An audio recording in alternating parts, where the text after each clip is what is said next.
বাচ্চা, তোমায় আমি এই শহরের ডন বানিয়েছি, আমার জামাই করেছে, আর তুমি আমায় একটার পর একটা মিথ্যে কথা বলে গেছো। ড্যাডু, নন্দু আমাকে মিথ্যে কথা বলেছে ড্যাডু, ওই মেয়েটার জন্য। ড্যাডু, নন্দু আমাকে চড় মেরেছে। তুমি ওকে মেরে ওর জায়গায় খালি করে দাও ড্যাডু। ওর জায়গায় আমি অন্য কাউকে বসাবো। তোর সব খবর রাখি আমি, ওষুধ খেয়ে রাখ সামলে আছে। তোর সব গেল কেটে শুনে এই প্রথম আমার নন্দুর জন্য কষ্ট হচ্ছে। সত্যি ড্যাডু, ড্যাডু তুমি ছাড়া আমার কেউ নেই।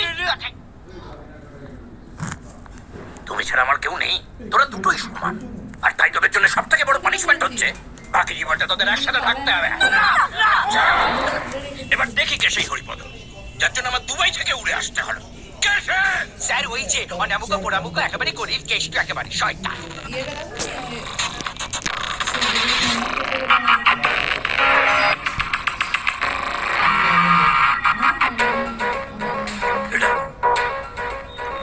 এই চালানার ব্যান্ডওয়ালাটা তোমাদের সবাইকে নাচিয়ে ছেড়েছে।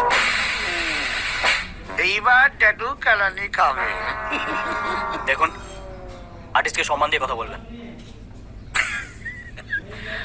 সম্মান না দিলে কি হবে? খুব খারাপ হয়ে যাবে।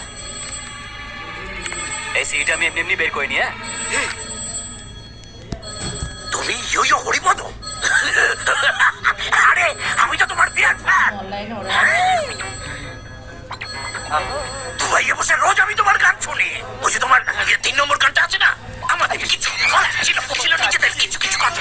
বলছি তো, আমাদের কিছু কথা বলার ছিল নিজেদের কিছু কিছু কথা। বলছি তো। আর কি করতে স্যার কেমন আছে? স্যার তার মানে আপনি সেই একমাত্র লোক যে আমার সিটা কিনেছিলেন? আরে আমি তো তোমার পরের সিডিটা বেরোনোর জন্য অপেক্ষা করছি। আসলে স্যার, এবার একটা ভিডিও অ্যালবাম বের করার খুব শখ আছে। টাকাটা জোগাড় হলেই বের করবো।